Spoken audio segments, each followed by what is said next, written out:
Alright, y'all, with the part 2 LRs officially revealed, we're able to see what the lineup is, and man, it's looking very good. We have LR Super Gogeta as a Dokkan Festival character.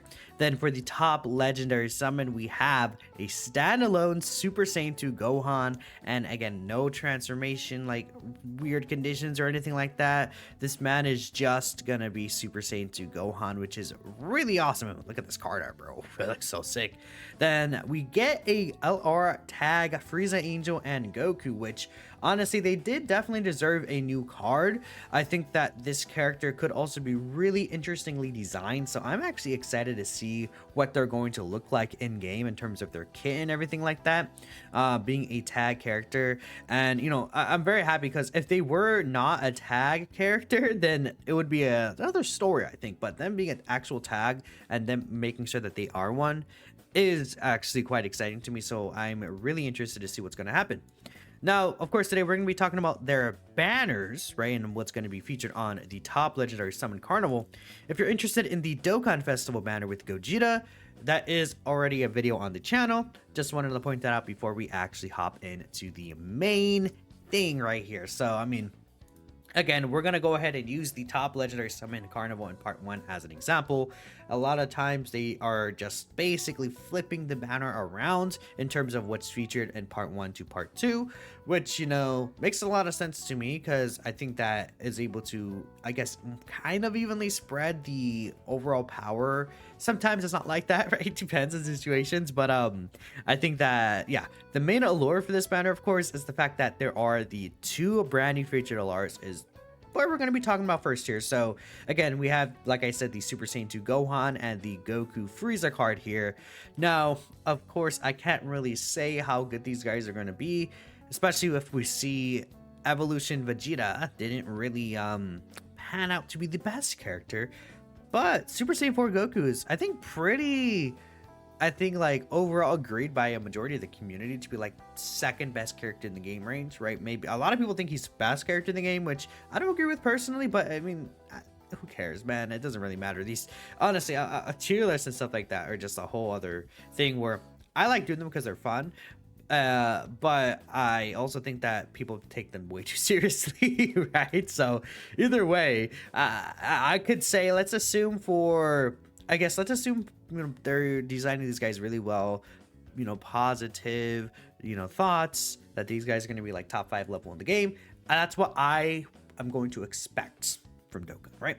And yeah, we'll see. I think especially because a standalone card, like he's just going to be turn 1 Super Saiyan 2 Gohan. I think he'll be really good for that brand new fight event, which is the Battle Hardened Foes. And we know we're going to get a bunch of more stages for that fight, so I could see this Gohan being one of the like better characters there. Goku Frieza, given that they're a tag character, they might be better for like longer fights potentially. Who knows? Again, we can't really tell for sure, but we'll see what happens there. Now, as we continue down the banner, we could see that there is right here this STR Carnival Super Saiyan Gohan.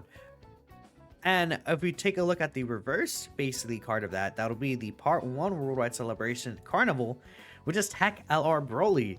And this guy is really, really good. I would say right now he's argumentative, like for like top 5 level character in the game, right?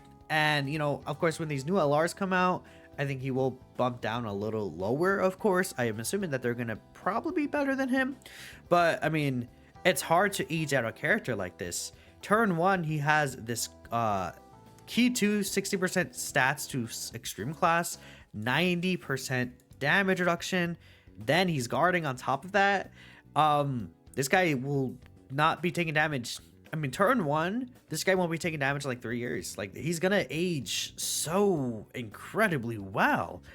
And when you transform with this guy, he has guard and 76% damage reduction for the first 3 turns, of course, in slot 1. He's also another very good character for that, you know, fight that I just talked about. I always forget the name of it, the Battle Hardened Foes, right?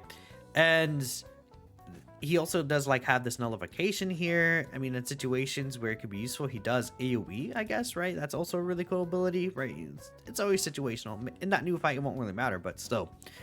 No, this Broly is insane. He's an incredible good character, because the thing about this character is, I think we usually see, like, as a standard, I guess you could say at this point, for like characters who are a slot 1 tank, you pretty much need guard and damage reduction. I think some of the best characters in the game have guard plus 60% damage reduction, around that range, but Broly has 76% and guard, like, when he's transformed. So he is like a cut above the usual standard. Even Beast Gohan is a character that, for, you know, some time until he builds up, he doesn't even hit the guard and 80% reduction. He's at guard and 60%.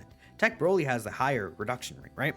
Now, of course, you know, if we're comparing to Beast Gohan does have the taunt and stuff like that, but still, this guy is more than able to hold his own in slot 1, man, and he's just going to be good in so many of these different teams. So this is a really good addition to this banner. I'm gonna not spend too much time juicing this Broly, man. I could do that all day. I'm telling y'all, bro, this Broly is crazy. Now, next we have the LR Gammas, which was the anniversary last year, right? 9th anniversary part 2 Carnival. So again, we would switch it over to the part 1 Carnival banner, and that is the physical Super Saiyan Gogeta that transforms into Blue Gogeta. Now, this character is still pretty usable, I would say. He's definitely not a bad option, but I'm not gonna say he's a great option, right? Rainbow Orb changing could always be helpful, right? For sure, the Rainbow Orb changing is always just a nice little thing here.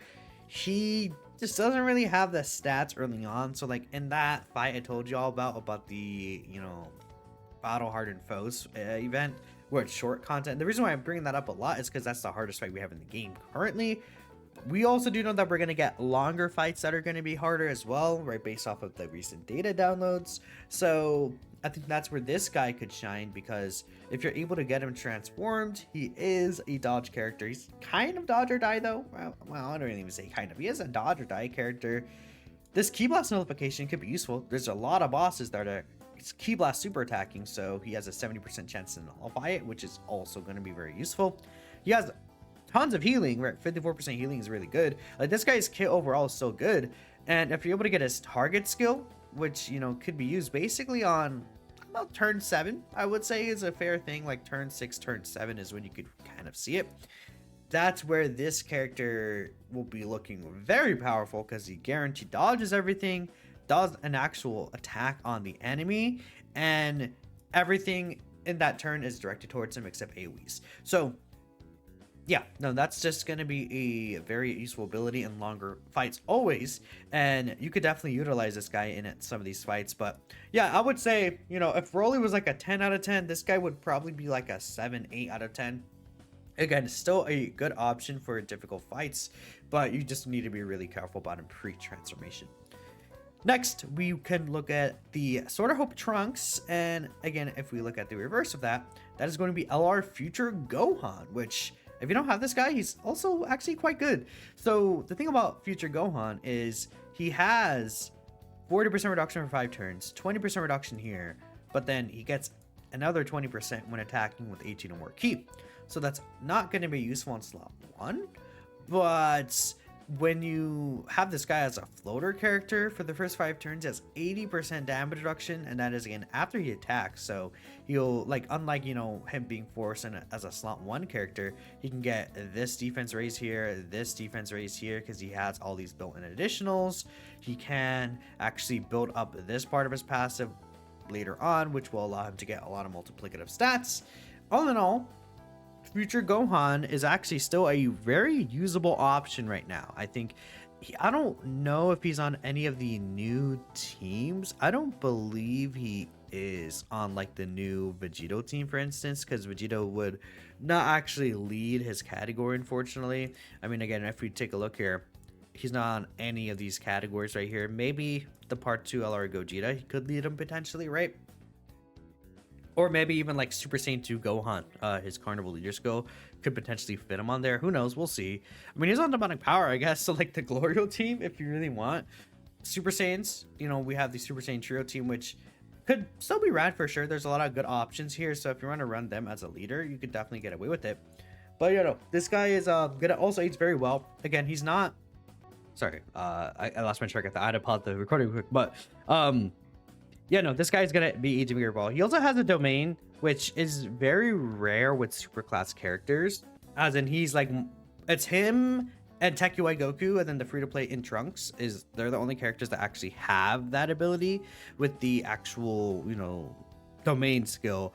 And with the domain, he could use his active skill, give him an extra defense buff. Like, if you get that up, I think that could be useful. In these shorter fights, probably not going to be a common occurrence though, and I think that's where you're going to be mostly using this character, in those shorter fights where his damage reduction is still kept all the way at 80%.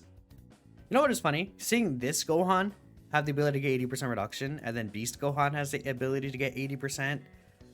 Super Saiyan 2 Gohan, imagine he's a character that gets 80% reduction. Woohoo, that could be good. Okay, next is Kai Goku, right? Again, we can see Carnival Kid Gohan there. Kai Goku's not really a character I have to focus on. I mean, at this point, he's not good. Nah, you're not using this guy. I'm sorry. I mean, he can nullify Ki Blast supers, but he's just not good anymore. He's just his stats are not high enough. So at this point, you kind of have to wait for his EZA. He's kind of gonna be like a kind of an L character, I guess you could say.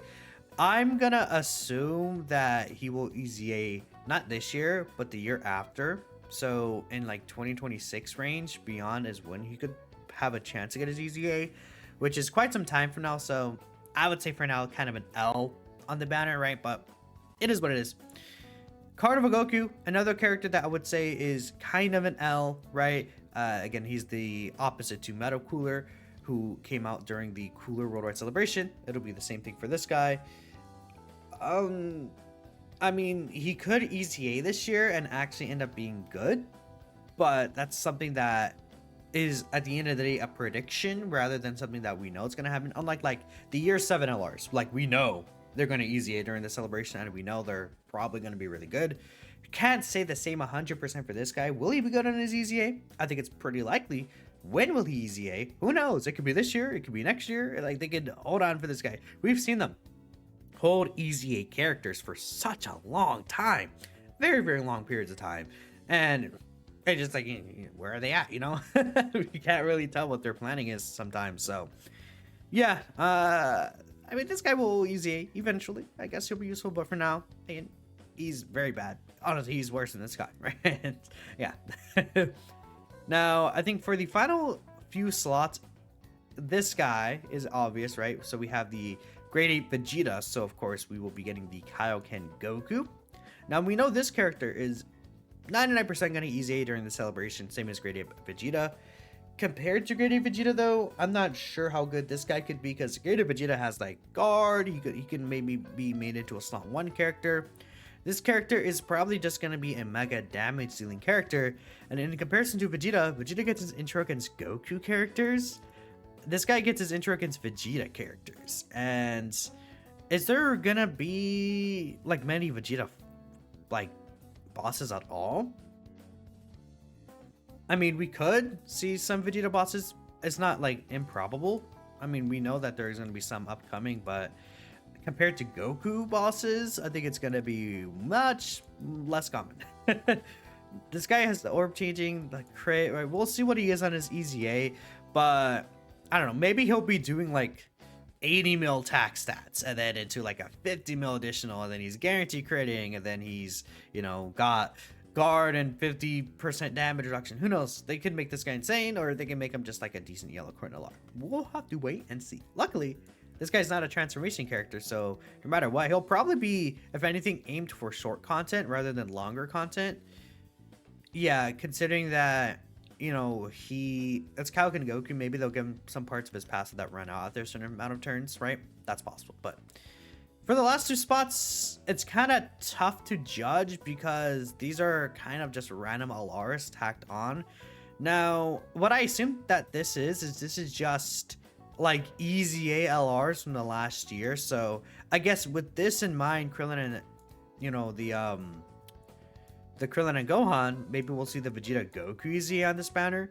And they're a decent character, but they're not anything crazy. This character unfortunately just gets owns, and it's like very hard to get this revive condition. If you get this revive condition off, Goku himself is also not crazy. he wants a Planet Namek Saga ally or enemy.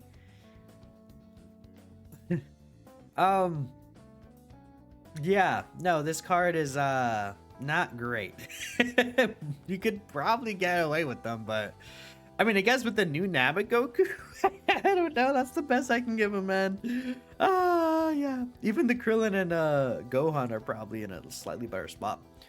But we could maybe see Tech LR Broly. This is a good character. I think in shorter content, of course, he gets owned as well. Before he transforms, he is kind of a fish. Very much so. I wouldn't even say kind of a fish. He is a fish before he transforms. But once you get his transformation off, this guy does crazy damage. He does have the guard at least, right? Maybe he could have had a bit of damage reduction is really it. But in terms of his role as a damage dealing slot 2 or slot 3 character, I definitely think he fulfills it quite well. We have, you know, the Imp Broly going around. We have Tech LR Broly. We have a decent amount of tanks on the team anyways. We even have the Super Saiyan 4 Goku, which, you know, this guy is on Power Beyond Super Saiyan, right? Oh, sorry, I had to sneeze. This guy's on Power Beyond Super Saiyan, so you could run Super Saiyan 4 Goku in uncontrollable power. He will get a little bit of damage reduction, I guess, if you have him on rotation, right? But no, this guy's a good character for sure. Tech, the old Tech LR Broly, right? The movie 10 Tech Broly, right? So again, if we're gonna assume this will be the manner, that'd be great. I mean, could they put other characters? I mean, they could put Angel, Super Saiyan 2 Vegeta. They could put full power. Are they gonna put full power Jiren on this banner? Wait. Oh no, it's gonna be full power Jiren, is it? Oh yeah, no. Oh, it's gonna be full power Jiren on this banner for sure. Ooh. Ooh, I don't know. I mean, in comparison to the Dokkan Fest, it's not holding up, right? But okay, let's count it down just to get an exact number. We're assuming these two are good characters. That's a third good character. I would say, okay, let me see. Yeah, let's say 3 great characters, 2 good characters, 1 potential character. That's good. So, like, that's over half the banner if things go well. Now, in comparison to the part 1 banner, I still would say it's probably better overall, right? Because Tech Broly and these two overall, like, compared to the Gammas and Trunks, definitely are actually more useful. So we'll see what happens with this banner. Now, what you could do as well is if you've been summoning on the port 1 banners, you could port all your stones to the Gogeta banner, and then with the pity coin, if you're able to hit that, you can get one of these 2 characters in the pity shop. Could be an idea. We could even do the same for Super Saiyan 4 Goku. It depends. But yeah, no, this is what the banner I think will look like probably. Jiren. He's a silly guy. I mean, he's not really that great. Because again, we talked about, you know, guard and damage reduction. This guy is guard and then 30% reduction for 1 turn. And again, I've talked about, you know, I guess this guy doesn't necessarily have to be slot 1, but he's also a character that wants to receive attacks. So it just, he's kind of a silly guy. Yeah. Yep. This ability is so weird as well. This right there. Okay. Weird design. Anyways, I'm finishing up. Thanks for watching. Let me know if you're going to summon. I'll catch you guys next time.